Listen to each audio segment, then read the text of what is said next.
Yo. It's your boy Corda, man. We back in here with another video, man.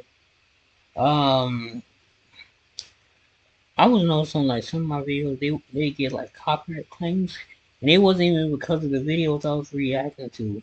It was the fact that I would play like music in the beginning of the video, and that was crazy, man. So we're not gonna do that anymore. Um, right now I'm loading up my phone, my iPad, make sure we get as many views as we can. So I was watching Wiz Khalifa on Instagram. I guess he did a concert in Pittsburgh. Ah, I hate hearing my voice back. Um. Anyways, yeah, we reacting to the bloodline, the saga of many arcs. This video is like it's not too long. I was looking at all the other videos. The other videos were like hours long. This one is like 20, maybe even 15 minutes. But without further ado, let's get into it. Let me load it up. Full screen. About you. Couldn't let us get it, huh, Roman? You couldn't let us go through and take what was ours. I Why might can't pause I be the one to like two or provide for three the times, family, Oos? but that's These not two too right many. here, they're my brothers. Also, before this video starts, I'm gonna let y'all know I've been rocking with Roman Reigns since the start of it, and I'm still rocking with him. No storyline has got me this invested like this one has. I ain't never stay tuned like even with the Daniel Bryan stuff. I would tune off and on, but this I've been watching every Friday since 2020. When you're watching a movie, one of the most important things is to know what's going on with each character, what the motives and feelings of the main players are, their trials and tribulations, and while you know what's going on in the grand scheme of things, the characters involved are oblivious to the We just gonna watch it gaslighting all and the way undermining through. tactics that are I'll being give my used against input them. at the end of the They don't know video. that the people they consider to be helping them are actually screwing them over, and that those that they think are trying to mess with them are actually the good ones that cared about them all along. A good story will have great protagonists and antagonists and will effectively use different characters throughout, and that story will carefully put those characters in situations of conflict, I high want to stakes, and send the surprise text while out. also telling you their backstory. The story of the I'm back. bloodline is just like that: a dysfunctional family, a tyrannical ruler, and the arc of multiple different characters, each with a different backstory. From the three brothers in the group all I'm the gonna keep way my up to the manager. phone Right right in now, front of there are me some in the just in wrestling case world y'all hailing this comments. as I'll the be able to greatest react. story ever told in WWE. Whether it is or not, that's up to you. However, what's been fun about this story is the different ways it's been interpreted. A 3-year ride filled with ups and downs, and two of the most pivotal people in this story are the twin brothers, Jimmy and Jey Uso, guys who have been with each other every step of the way. I already covered Jay's whole arc in a separate video, but this dude has We're been gonna have to check consistently that one out gaslit as later he's got on. the mentality of a kid I who don't know if we'll just do it doesn't know today. any We better. might. He's It might weak be the third mentally, video and we that's watch. constantly used to his detriment. He's torn between two sides: the side he truly knows is the right one in his heart of hearts, opposing the tribal chief, and the side he's been forced to believe he loves, siding with the tribal chief. Having been used, abused, and tormented, being told that he's the one at fault for challenging Roman's status. He just wants peace and for everybody to get along. He's the most innocent and lovable one in this entire story. At the very beginning, it was him who wanted to suppress the egomaniac that he knew that Roman would eventually become. All his life, he's been held on a pedestal, and Jay just wanted that same spotlight for once. But when he was on the verge of supremacy, nah, back down you go. Now it's his Very brother well, who's so finally realizing that what Jay told him go was back the down. wrong thing to do. When Jimmy returned from injury, he had pushed back against Roman before eventually joining the group, realizing that there was no point in arguing with Roman, manipulated in a very similar way. After 2 years, Jimmy eventually kicked Roman in the face at Night of Champions with the super kick heard around the world. But in that brief moment, Jay's older brother told him that he's doing what he should have done long ago. Knowing how sweet his younger brother is and finally realizing that his innocence was exposed.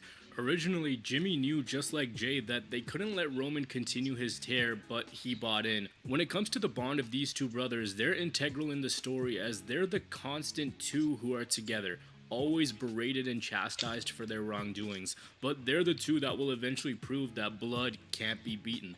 The twin brothers were emotionally exposed and bullied into joining the bloodline, having their innocence used I to wouldn't say someone Jake else's was bullied. advantage. And then we have the third brother, Solo Sikoa, the silent killer, the one who since day one has had his allegiance to the tribal chief and nothing else. Barely, if ever, has Solo faltered, and when he has, Roman has been scared to punish him. He was the reason why Roman retained at WrestleMania. He was the reason why Roman retained at Clash at the Castle when the other two couldn't attend the show. He was brought in when Roman started to see that the Usos just weren't enough.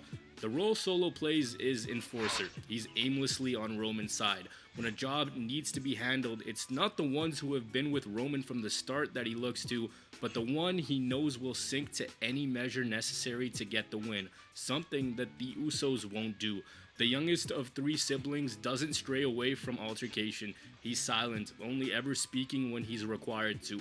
What makes Solo such a threat in this story is Roman's aspect. He knows that with the twins, it's not a guaranteed key to victory, but with Solo, it is. So in turn, he and Paul Heyman keep him happy to feed their own future. We were told that the elders That sent makes Solo, sense. and out of all the characters in this story, we know the least about him. He's never shown defiance to the tribal chief, but now even he's telling Roman that he may be the tribal chief and he acknowledges him, but the other two are his brothers, two men he grew up with. On NXT, we were told that Jimmy and Jay left for WWE while he was a loner cast aside continuing to fight on his own. When he eventually hit Jimmy with a Samoan spike, Jimmy kept referencing brotherhood. Well, maybe what led Solo to turn on his own brother was that he was never brought along with them, and instead it was Roman who, in his eyes, gave him a chance, so his allegiance lies with him. He's the least fleshed out character in this entire story, That but do the make one thing we sense. know is he marches to the beat of his own drum. Those are the brothers, but what about the ones who aren't family? Well, that's where Sami Zayn comes in. One Someone who second, let me became one turn of the my most phone up. pivotal parts of this entire story. I talked about effectively using characters at the top, and Sami at the crux of things was a comedy character. He eventually became a voice for change in the group, someone who himself was lost and thought he needed to join a family to be accepted. He thought that he was being saved by the family and the validation of WWE's biggest star, when in reality, it was him who came in to throw a curveball into a plan that had been going very smoothly for Roman. Even though he's not actual blood, Sami not only became an honorary Us, but a brother, and once all the dust had settled, he was the one who was loved the most by Jey Uso, the same guy who refused to let him in. When he eventually did, Sami helped expose the cracks when Jey told everyone his true feelings that he doesn't care what the tribal chief says. What ended up happening was Sami then had to make a choice, seeing that aligning with Roman didn't mean anything for him. We're talking about a family story here, and the guy on the other end was a man he considers his brother, Kevin Owens, and when that reality set in, he had no choice but to do what the others couldn't, and that was stand up to Roman. He got his championship match at Elimination Chamber where that same man humiliated him in front of his friends and family. His intentions throughout the whole Bloodline story have remained pure. Though he may have been brainwashed for a brief period, he's arguably played the most important part, setting multiple things in motion. Sami's arc wasn't to become the guy to dethrone the tribal chief. His arc was to be the first crack in the bloodline, because if there was no one who came from the outside, the bloodline wouldn't see what's going on inside. Notice how once he won the tag titles with Kevin Owens, this whole thing started to unravel exponentially, so his end goal was tag team champion, to take away that symbolism of dominance from Jimmy and Jay. And once that symbolism was gone, it put the status of the two in question. Sami making the group lose something to gain clarity. And what they've continued to do is have Sami be a constant, constantly telling Jay that he's a good person and can do better. They haven't forgotten the pivotal role that Sami will continue to play in this story. When Jay finally sees the light, it'll be Sami who opens him up to this, not his brother. His brother was just a bystander, a pawn in Roman's game. One character in this story that almost never gets his due is the on-screen manager Paul Heyman, the one who reports to the head of the table, but he understands that Roman's run only goes as far as Solo and the Usos will take him. And so, he knows, being a sleazeball I himself, don't think the that's game true. that Roman is playing, having known him and his family for so long. In turn, he continues to gaslight Jay as he was the loyal one from basically the beginning. Jimmy is now out of the bloodline, so Paul knows that he's got to keep the rest of the band together. If not, it won't just mean trouble for the tribal chief, but for him as well. For him, it means he can't be at the top, which is what Heyman's done his entire career. He's always clinged on to anything that'll keep him there. For the longest time, that was Brock Lesnar. But what happened when he wasn't there anymore? Paul on SmackDown said that Roman was all he had and that he rescued him. Paul is also the king of identifying weaknesses to Roman's bloodline. Take, for example, the tribal court segment. When Sami Zayn was put on trial, it was Paul Heyman who was trying his hardest to present evidence against Sami Zayn, because he was able to sniff out Zayn's strength, and that pride would eventually cause him to make a decision that the rest of the bloodline wouldn't dare to make. He, in his role, continues to make the most vulnerable member, that being Jey Uso, believe lies. Heyman is a continuation of Roman in a managerial role. He's a conniving, ruthless wise man who will do anything to remain at the top and cling on to anyone who will keep him at the pinnacle of professional wrestling. Another master manipulator, and when two minds of manipulation align, the only thing that can stop them is themselves. We saw a brief wrinkle when Roman feuded with Brock in 2021 and where his allegiance lied. However, later on, the final domino to fall in this entire arc, personally, I think should be the first one to stick. And that's Paul Heyman. It was his allegiance that started this whole thing. Maybe it's him who finally leaves and this whole thing comes to an end. And of course, how could I forget Roman Reigns, the main antagonist in this story. Everyone sees him as the bad guy because he's manipulative, but what's cool is it can be interpreted as him being the good guy, as That's what I strange be as that talking sounds. about. After all those years where he was loathed by the audience, he was finally fed up and now is doing everything possible to spite them, to show them who he really is, that they turned a good guy here for the fans into a villain only here for himself. In Roman's big dog era, he did everything that was asked of him and never got the recognition that he felt he deserved. So tired of trying over and over, his 1,000 plus day reign is in spite of his detractors. You could argue that that's where acknowledge me comes from a place of anger and wanting that respect, so he had no choice but to change his approach and make those same people into believers. And no matter who he needs to manipulate, no matter who he needs to undercut, he has a personal vendetta, not only against his family, but against the fans. What's cool about this story is he doesn't know he's the bad guy. He thinks he's doing a service to the Samoan dynasty when in reality, it's all a play for his own game. You guys remember 2 weeks before WrestleMania, Cody and Roman had a promo, and in it, Cody said that every one of Roman's bloodline members will leave him. Jay leaves him, Jimmy leaves him, then Solo Change leaves thing, him, Cody. and when Solo leaves him, Paul Cody. Heyman becomes Yeah. an advocate again. He Whenever came to Roman handle Brock thinks of the Lesnar. possibility that his family will leave him and he'll no longer have that blanket of protection, the realization slowly sets in on his face, and you can see that on WWE programming. He, on the inside, knows that it's true, that without them, he doesn't have that ticket to the top anymore. Roman is the puppet master in this entire story, crying, force-feeding, and manipulating everyone around him. He's had a descent into darkness. He's not evil for the sake of evil. He's evil because he never wanted to be there in the first place, Right. collecting accolades and championships to become the one of all ones. Roman, through his time at the top, has dominated everyone, but it would almost be poetic if his downfall came down to the one thing he's not worried about, and that's his family. The same family that he's tormented time and time again with next to no pushback.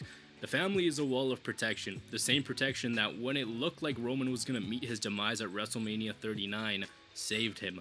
On that same night, all the characters in the story came into the match and it seemed like the perfect ending. Sami hitting Roman, KO hitting Roman, and then Cody delivering the winning shot, but it didn't happen. Thanks to Solo, Roman retained. Oh, I it's think so that happy Cody should that have he won at retained. WrestleMania, yes, but my personal I thought it feelings was gonna be aside, some shit Cody's show. another variable that could play into this story. The whole adversity thing has become such a joke, but maybe that's a side quest within the whole bloodline story overall. Maybe what Cody said reigns true. The entirety of the bloodline leaves Roman only for Cody to finally win a year after he was supposed to, proving that Roman can't do it on his own. Once they all It don't leave really Roman, mean the nothing true though. exposure comes when he loses his ironclad grip on the championship, the only thing he cares about. In turn, proving Cody right. Remember in that promo? A man without a family, a Roman with no more reigns, a chief without a tribe. When he said that back in May, Roman had nothing to say because he knew Cody's words were true. The realization set in, his empire would come crumbling down.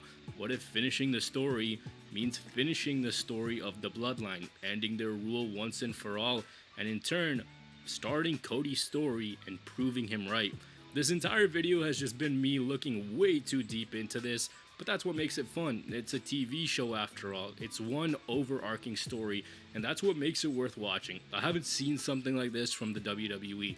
What the story has shown us, aside from all the different character arcs, the big time matches, and the slow and steady decline of the faction, is the importance of layered storytelling. Building conflict, and then during a big moment, pulling the trigger. Actions having consequences. Everyone having a different story. The WWE for the longest time did not reward you for being a viewer, did not tell a story that continued to gauge interest. Things changed week to week, storylines were dropped, and the WWE is still not perfect by any means at all. But this story at least gives you a There's no reason such to thing as tune a in perfect and rewards you WWE. for being a fan. Was I a little worried after WrestleMania? Absolutely. For about a month, this storyline went nowhere. Roman was absent. Every Raw and SmackDown seemed to end with Solo Sikoa versus either Zayn Owens or Matt Riddle, and there's been lulls in this story. Let's not act like You it's gotta put all Dolph gone Ziggler in there. perfectly. It hasn't. In But it's Elias. been fun to keep tabs on. A story full of lies, conflict, false promises, and so many elements coming in and out, from the characters to their backstories. You saw the chapter of formation, you saw the chapter of dominance, you saw Sammy's arc. Right now we're in Jimmy's. They're slowly tearing I feel down like we everything passed that's been Jimmy's now. built. There's so many We into more Jay's. layers and And theories then we'll and go to background to this story, Solos. but I tried not to get Unless too they bring in deep into it. Zilla too. We'll cross that bridge once the story is over. But before I end things, I want to ask you guys, what do you guys think of this story? Do you love it? Do you hate it? Do you just want Roman's reign to be over with? Let me know in the comments. Damn. That boy just wanted to be that's all he wanted. I rock with Roman Reigns over anybody else. Cody winning, he don't, I don't know. Cody kind of boring right now. It's like he be latching on to pretty much anything he can to stay alive. Feel like he gonna die out. He just gonna be at home for a while. Come to the Rumble. I don't see why they would have him win the Rumble again. That makes no sense. Just challenge for the championship. I would say LA Knight will probably have to win the Rumble this year. Just have him win it. Maybe he wins the United States Championship, holds it for a few months.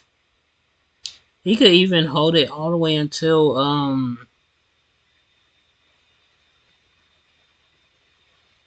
why not have him hold the United States in the World Heavyweight Championship? It's not the undisputed title. It's nothing like that. But I don't know. Thank y'all for watching though. I'm gonna see y'all in the next one. Y'all stay tuned. Yee.